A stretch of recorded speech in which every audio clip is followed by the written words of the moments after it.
Good morning students. Today we are going to study part 2 of your class 12th commerce and the name of the topic is Dimensions of Business Environment. Broadly the business environment has been divided into two main parts. First is micro environment and second is macro environment. Today we will be studying micro environment. Micro environment refers to the combination of that internal and external environment which have a direct influence on the working and performance of any business organization.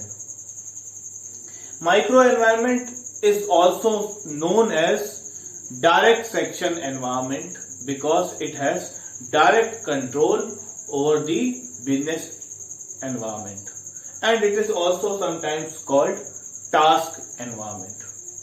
Now this microenvironment has been categorized into two main broad sections. One is internal environment and second is external environment. Now we will be discussing what is internal environment. Internal environment refers to all the factors of any business firm which can be controlled by any business organization. That is why it is also sometimes called controllable factors. Why it is called controllable factors? Because a company can change its policies, a company can change its procedures, a company can change its marketing mix, company can change its personnel as per the changes in the environment, as per the need of the hour. That is why it is also called controllable environment. But all the internal factors may not be sometimes controlled by any of the business organization. It also imparts benefits and it also causes sometimes weaknesses. Now we will be discussing the main types of internal factors. First is corporate culture. The values, beliefs, attitudes of the founders and the top management have always a strong influence on the working of the business. If the value system is shared by all the members, then definitely that company becomes a successful company. If we talk about Narayan Murthy's Infosys, if we talk about Tata, they have all the members have shared the values, attitudes of the company. That is why the company has reached at the highest level in the market. Now second is mission and objective. The business philosophy and the purpose of the company matters for any of the business organization. If somebody wants to become the first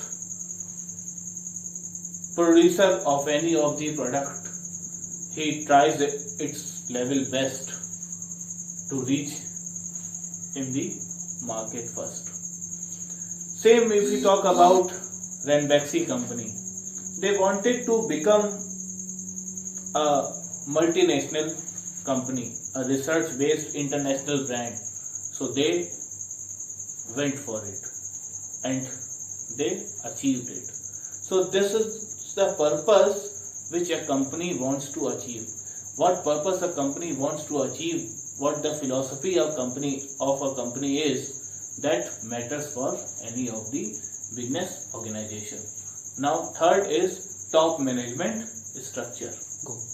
The composition of the business directors, of the board of the directors, their qualification, what type of personnel are working in any of the business organization, that also matters as a internal factor.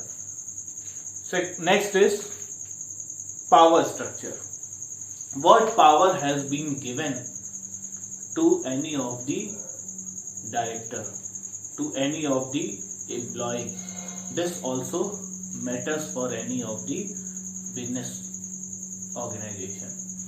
If any of the person, any of the employee having reached to the director, having good relationship with the director, he can directly communicate with the director, then that company has a good image in the market, because employees give their best to become the company to make a company success. Next is company image and brand loyalty. If a company having good goodwill in the market, then for raising finance, it gets priorities. Most of the financial institutions are ready to give them loans. Now we will be discussing external factors. These external factors we will be discussing in our next lecture. Thank you.